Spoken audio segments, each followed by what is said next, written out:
हुए ठाकुर जी आ रहे हैं। आहा, रहीम जी के लिए रहीम दास जी ने उसी समय ठाकुर जी की छवि का वर्णन किया, बहुत सुंदर। क्या वर्णन करते हैं, कैसे लग रहे हैं श्याम सुंदर। आहा,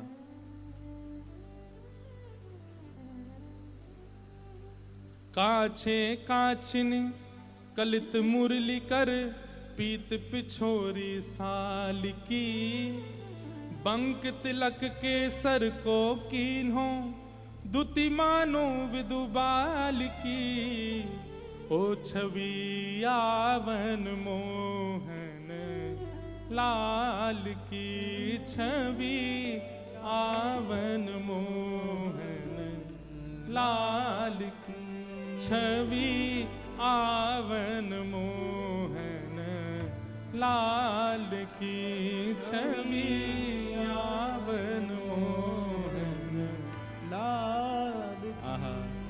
हाँ, काछे काछ निकलित मुरली कर पीत पिछोरी साल की, बंक तिलक के सर को कीन्हो दुति मानो विदुबाल की। ओ छवि आवन मोहन।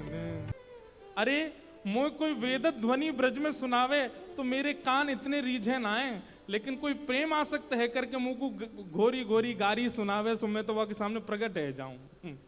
वाह। ओ छवि आवन मोहन लाल की, छवि आवन मोहन लाल। और थाल सामने रख करके ठाकुर जी वहां से अंतर ध्यान हो गए, लेकिन रहीमदास जी की स्थिति ऐसी, वो तो उसी छवि में छके हुए बैठे हैं, थाल सामने रखा है। इतने में गुसाई जी अपने असंख्य सेवकों के साथ खूब सारा प्रसाद बना करके लाए।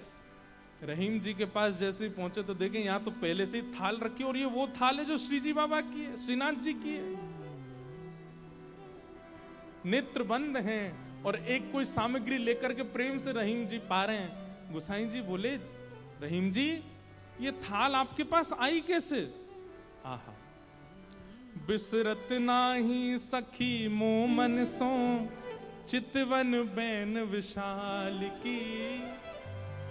बैन मतलब, बैन कहीं कहीं ये अधर का जो अंतिम छोड़ होता है इसको बैन कहते हैं।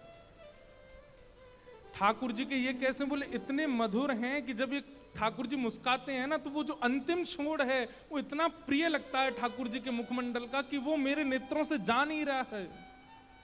विसरत नाही सखी मोमन सो चितवन बैन विशाल की।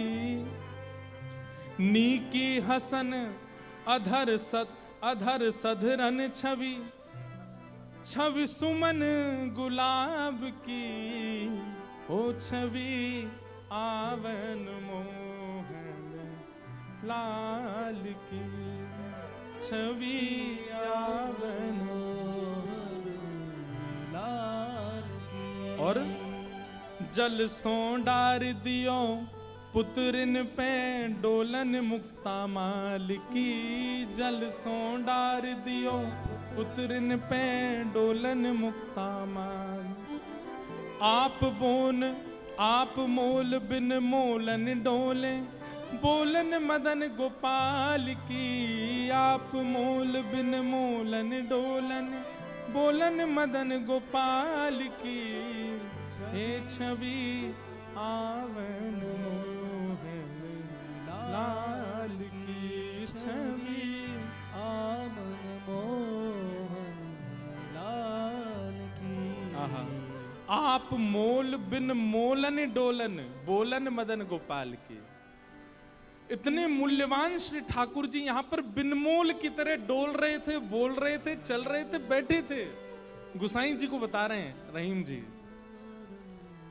इतने मूल्यवान ठाकुर जी यहाँ पर बोल रहे थे, डोल रहे। देखो वो चरण चिन्ह दिख रहे हैं, यहाँ देखो, यहाँ से चंदन की सुगंधी आ रही, यहाँ बैठ गए थे आके और ऐसे मधुर स्वर बोल रहे थे कि अब मैं किसी और को सुनना नहीं चाहता उनके आगे। अरे यह स्वरूप निरखे सोई जाने।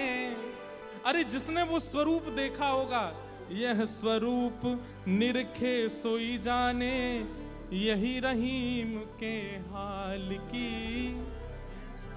यह स्वरूप निरखे सोई जाने, याही रहीम के हाल की।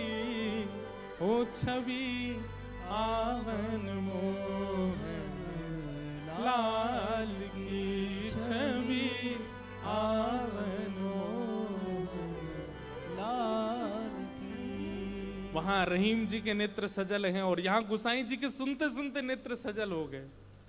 वाह ठाकुर जी, आपकी लीला। यहां हम इतनी सामग्री सिद्ध कर रहे थे रसोई में, लेकिन आपसे इतनी प्रतीक्षा भी नहीं हुई। आप अपनी थाल लेकर के आ गए और ऐसी लीला करके गए रहीम दास जी के पास आकर के। ऐसे हमारे ठाकुर जी। वृंदावन धर्म, अर्थ, काम और मोक्ष सबसे परे है। वृंदावन के लिए तो केवल प्रेम जागृत हो जाए चित्त में, अत्यंत प्रेमी हो जाओ आप, और वो प्रेम ऐसा छकेगा। आप प्रेमी हो गए, इसका प्रमाण क्या है? अरे श्याम वर्ण की कोई वस्तु कहीं दिख जाएगी, ऐसा लगने लगेगा ये कितने सौभाग्यशाली कि इनका श्याम वर्ण है। कृष्ण ने अपना वर्ण दे दिया है। किसी में दोष नहीं दिखेगा, सब में गुण दिखने लग जाएगा। मौन रहने का मन करने लगेगा। जब जब कृष्ण नाम ध्वनि होगी, ताल कैसी, स्वर कैसा, राग कैसा, उस पर ध्यान नहीं जाएगा, बस नृत्य करने का मन करेगा।